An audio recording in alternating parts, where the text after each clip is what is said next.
Assalamualaikum warahmatullahi wabarakatuh. Halo semua, perkenalkan saya Juli Fitriani, mahasiswi semester 4, Fakultas Tarbiyah dan Keguruan, jurusan Pendidikan Agama Islam, Universitas Islam Negeri Raden Intan Lampung. Di video kali ini, saya akan membahas materi mata kuliah Teknologi Informasi Pembelajaran. Di video kali ini, saya akan membahas dua submateri. Yang pertama, yaitu tentang sejarah pembelajaran berbasis komputer, dan yang kedua, komputer sebagai media pembelajaran. Baiklah, langsung saja yuk simak videonya. Baik, langsung saja kita mulai. Yang pertama tentang sejarah pembelajaran berbasis komputer. Pemanfaatan komputer dalam bidang pendidikan, khususnya dalam pembelajarannya, sebenarnya merupakan mata rantai dari sejarah teknologi pembelajaran. Sejarah teknologi pembelajaran ini sendiri merupakan kreasi dari berbagai ahli dalam bidang terkait, yang pada dasarnya ingin berupaya dalam mewujudkan ide-ide praktis dalam menerapkan prinsip didaktik. Nah, kira-kira apa sih maksud dari prinsip didaktik itu? Yaitu pembelajaran yang menekankan perbedaan individual, baik dalam kemampuan maupun dalam kecepatan. Sejarah pembelajaran berbasis komputer dimulai dari munculnya ide-ide untuk menciptakan perangkat teknologi terapan yang memungkinkan seseorang melakukan proses belajar secara individual dengan menerapkan prinsip-prinsip dari didaktik metodik tersebut. Pada mulanya, pada tahun 1960, Presley menciptakan mesin pengajar yang saat itu digunakan untuk melakukan tes terhadap kemampuan yang dicapai dalam hasil belajar. Kira-kira, bagaimana sih cara kerja dari mesin tersebut? Jadi, cara kerja dari mesin tersebut yang pertama, bahan disusun dalam bentuk pertanyaan pilihan ganda dengan 4 kemungkinan jawaban. Dengan satu di antaranya adalah kemungkinan jawaban yang benar. Yang kedua, testi membaca sel soal tes pada layar display dan memilih alternatif jawaban yang benar dari satu soal. Yang ketiga, dengan menekan tombol alternatif jawaban yang benar, bila yang ditekan adalah alternatif jawaban yang benar, maka pada layar display akan muncul soal berikutnya. Tapi jika salah, maka akan memberikan respon dengan cara tidak memunculkan soal berikutnya. Nah, kemudian Presley ini berpandangan bahwa mesin tes ini bisa juga digunakan dalam mengajar dengan mengubah tujuan-tujuan dari mesin tersebut, yaitu dari tujuan menguji kepada tujuan mengajar. Hingga pada akhirnya, alat itu digunakan juga sebagai mesin pengajar. Kemudian, pada tahun 1964, ada seorang ahli psikologi aliran behaviorisme yang bernama B.F. Skinner. Ia menciptakan pembelajaran terprogram atau berprogram atau program instruction. Nah, sistem pembelajaran terprogram memungkinkan interaksi antara siswa dengan siswa dan interaksi siswa dengan guru yang dilakukan secara langsung, tapi melalui program yang bisa berbentuk tulisan, rekaman audio, film, mesin mengajar, dan sebagainya. Nah, program yang dikembangkan oleh B.F. Skinner itu dikenal dengan program linear. Program linear ini bisa juga bercabang atau branching. Model-model pembelajaran terprogram, baik program linear maupun branching inilah yang sangat mewarnai perkembangan perangkat lunak dalam sistem pembelajaran berdasarkan komputer. Sebenarnya, pembelajaran berdasarkan komputer ini sangat dipengaruhi oleh teori belajar kognitif model pemrosesan informasi atau Information Processing Model yang mulai berkembang sejak 1960 sampai 1970-an. Model ini menampilkan konseptualisasi dari sistem memori pada manusia yang mirip dengan sistem memori pada komputer. Nah, teman-teman bisa melihat tampilan dari sistem memori pada komputer sebagai berikut.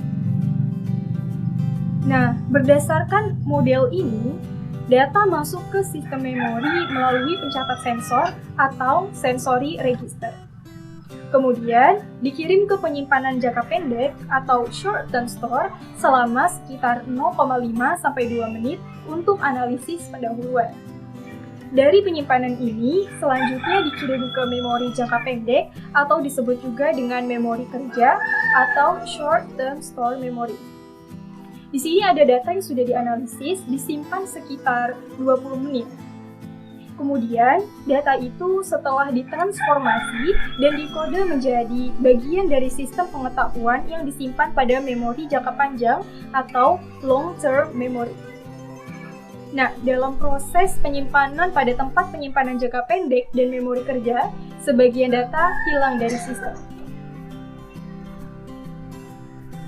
Teori belajar kognitif banyak mengalami perkembangan dan sejalan dengan itu telah berkembang pula model-model pembelajaran yang mengaplikasikan teori ini. Di antara penerapannya adalah dalam model pembelajaran berbasis komputer yang mulai berkembang sejak tahun 90-an. Nah, itu tadi pembahasan tentang sejarah pembelajaran berbasis komputer. Selanjutnya, kita akan membahas tentang komputer sebagai media pembelajaran. Apa sih media itu? Media adalah teknologi pembawa pesan yang bisa dimanfaatkan dalam pembelajaran. Media ada yang tinggal dimanfaatkan oleh guru atau by utilization dalam kegiatan pembelajaran. Artinya apa? Artinya media itu dibuat oleh pihak tertentu atau produsen media dan guru tinggal menggunakannya dalam sistem pembelajaran secara langsung. Begitu juga dengan media yang sifatnya alamiah yang tersedia di lingkungan sekolah juga termasuk yang dapat langsung digunakan. Nah, selain itu kita juga dapat membuat media sendiri atau by design sesuai kemampuan dan kebutuhan siswa. Ada hal-hal yang harus dipertimbangkan dalam memilih media pembelajaran. Di antaranya, yang pertama, komponen tujuan. Jadi kita harus tahu nih, tujuan apa sih yang akan dicapai dalam kegiatan pembelajaran? Misalnya, apakah dominan kognitif, afektif, atau psikomotorik? Hal ini tentunya akan sangat berpengaruh terhadap media yang akan digunakan. Yang kedua, yaitu komponen karakteristik media pembelajaran. Artinya, setiap media pembelajaran memiliki karakteristik tertentu, baik dilihat dari segi kehandalannya, cara pembuatannya, dan cara penggunaannya. Pemahaman terhadap karakteristik media pembelajaran merupakan kemampuan dasar yang harus dimiliki oleh guru dalam kaitannya dengan pemilihan media pembelajaran. Lalu yang ketiga ada komponen kesesuaian, yaitu kesesuaian dengan rencana kegiatan yang dituangkan dalam bentuk RPP atau rencana pelaksanaan pembelajaran. Lalu, selanjutnya kesesuaian dengan sasaran belajar, yaitu anak usia berapa sih yang akan menerima dan menyerap pesan sesuai dengan materi melalui media tersebut. Oleh karena itu, pemilihan media juga harus disesuaikan dengan tingkatan atau tahap perkembangan anak didik. Misalnya dari segi bahasa, simbol-simbol visual, cara menyajikan, dan lama waktu yang digunakan. Kemudian, kesesuaian dengan tingkat keterbacaan media atau visual literacy. Maksudnya, apakah media pembelajaran tersebut sudah memenuhi persyaratan teknis seperti kejelasan gambar, warna, ukuran, tulisan. Kemudian, kesesuaian dengan situasi dan kondisi. Jadi, maksudnya adalah kondisi tempat atau ruangan yang dipergunakan, ukuran ventilasi, dan cahaya. Kemudian, ada kesesuaian dengan objektivitas. Maksudnya adalah pemilihan media yang didasarkan pada kondisi nyata, bukan atas dasar kesenangan pribadi semata. Selanjutnya, kita akan membahas tentang media pembelajaran berbasis TIK atau Teknologi Informasi dan Komunikasi. Media komputer merupakan media yang sengaja didesain sedemikian rupa sehingga dapat dimanfaatkan dalam kegiatan pembelajaran. Komputer merupakan jenis media yang secara digital dapat menyediakan respon yang segera terhadap hasil belajar yang dilakukan oleh siswa. Nah, lebih dari itu, komputer memiliki kemampuan menyimpan dan memanipulasi informasi sesuai dengan kebutuhan. Saat ini, teknologi komputer dimanfaatkan juga dalam bentuk proses pembelajaran berbentuk multimedia. Nah, hal itu memungkinkan peserta didik membuat desain dan rekayasa suatu konsep dan ilmu pengetahuan. Multimedia berbasis komputer dapat pula dimanfaatkan sebagai sarana dalam melakukan simulasi untuk melatih keterampilan dan kompetensi tertentu. Perkembangan teknologi komputer saat ini telah membentuk suatu jaringan atau network yang dapat memberi kemungkinan bagi siswa untuk berinteraksi dengan sumber belajar secara luas.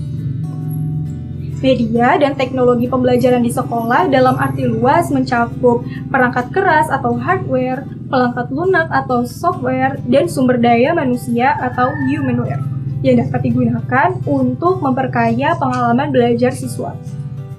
Nah, ada beberapa bentuk penggunaan komputer media yang dapat dimanfaatkan dalam pembelajaran, yaitu ada yang namanya e-learning atau pembelajaran berbasis web. Jadi, internet itu merupakan suatu jaringan informasi global.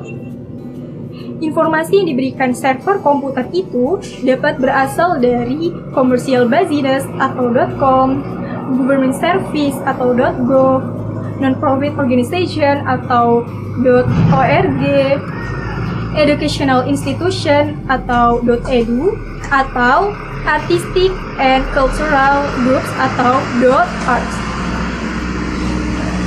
Siswa dan guru tidak perlu hadir secara fisik di kelas atau classroom meeting, karena siswa dapat mempelajari bahan ajar dan mengerjakan tugas-tugas pembelajaran serta ujian dengan cara mengakses jaringan komputer yang telah ditetapkan secara online.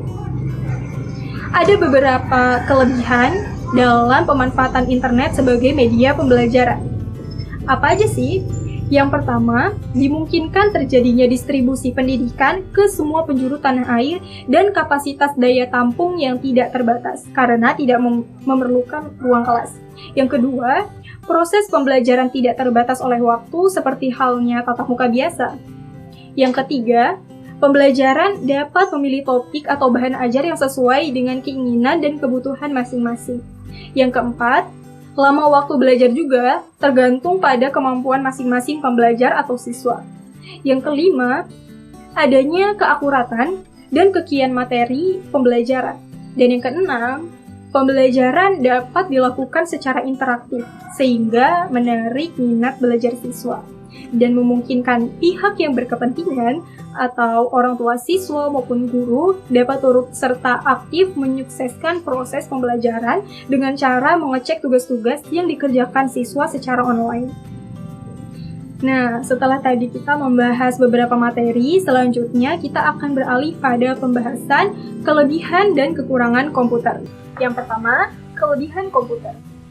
Komputer memiliki kelebihan, di antaranya yang pertama, komputer memungkinkan siswa belajar sesuai dengan kemampuan dan kecepatannya dalam memahami pengetahuan dan informasi yang ditayangkan penggunaan komputer dalam proses belajar, sehingga membuat siswa dapat melakukan kontrol terhadap aktivitas belajarnya. Yang kedua, penggunaan komputer dalam program pendidikan jarak jauh memberikan keleluasaan terhadap siswa untuk menentukan kecepatan belajar dan memilih urutan kegiatan belajar sesuai dengan kebutuhan. Yang ketiga, kemampuan komputer untuk menayangkan kembali informasi yang diperlukan oleh pemakainya, sehingga bisa diulang-ulang belajarnya. Yang keempat, komputer dapat diprogram agar mampu memberikan umpan balik terhadap hasil belajar dan memberikan pengukuhan atau reinforcement terhadap prestasi belajar siswa. Yang kelima, komputer juga dapat diprogram untuk memeriksa dan memberikan skor hasil belajar secara otomatis.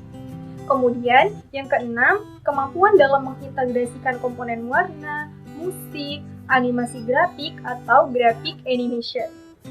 Hal itu bisa menyebabkan komputer mampu menyampaikan informasi dan pengetahuan dengan tingkat realisme yang tinggi. Yang ketujuh, kapasitas memori yang dimiliki oleh komputer memungkinkan penggunanya menayangkan kembali hasil dari belajar yang telah dicapai sebelumnya dan meningkatkan hasil belajar dengan penggunaan waktu dan biaya yang relatif kecil. Selain komputer memiliki kelebihan, ternyata komputer memiliki kekurangan. Kekurangan komputer yaitu yang pertama, tingginya biaya pengembangan komputer, terutama yang dirancang khusus untuk maksud pembelajaran. Yang kedua, pengadaan, pemeliharaan, dan perawatan komputer yang meliputi perangkat keras atau hardware dan perangkat lunak atau software memerlukan biaya yang relatif tinggi. Lalu, yang ketiga, masalah lainnya adalah compatibility dan incompatibility antara hardware dan software. Jadi, penggunaan sebuah program komputer itu biasanya memerlukan perangkat keras dengan spesifikasi yang sesuai. Nah, merancang dan memproduksi program pembelajaran yang berbasis komputer merupakan pekerjaan yang tidak mudah. Memproduksi program komputer merupakan kegiatan intensif yang memerlukan waktu banyak dan juga keahlian yang khusus. Kemudian, kita akan membahas tentang penggunaan jaringan komputer untuk pembelajaran. Teknologi jaringan komputer atau internet memberikan manfaat bagi pemakainya untuk melakukan komunikasi secara langsung dengan pemakai lainnya. Hal ini dimungkinkan dengan diciptakannya sebuah alat bernama modem. Jaringan komputer dapat dirancang sedemikian rupa agar pendidik dapat berkomunikasi dengan peserta didik dan peserta didik dapat melakukan interaksi belajar dengan peserta didik yang lainnya. Pemanfaatan jaringan komputer dalam sistem pendidikan jarak jauh dikenal juga dengan istilah Computer Conferencing System atau CCS. Beberapa kelebihan pemanfaatan jaringan komputer dalam sistem pendidikan jarak jauh yaitu dapat memperkaya model-model tutorial, dapat memecahkan masalah belajar yang dihadapi siswa dalam waktu yang lebih singkat, dan dapat mengatasi hambatan ruang dan waktu dalam memperoleh informasi. Cukup sekian pembahasan kita pada hari ini. Semoga bisa bermanfaat. Apabila ada kesalahan, saya mohon maaf. Semoga bisa dimengerti penjelasannya. Terima kasih. Wassalamualaikum warahmatullahi wabarakatuh.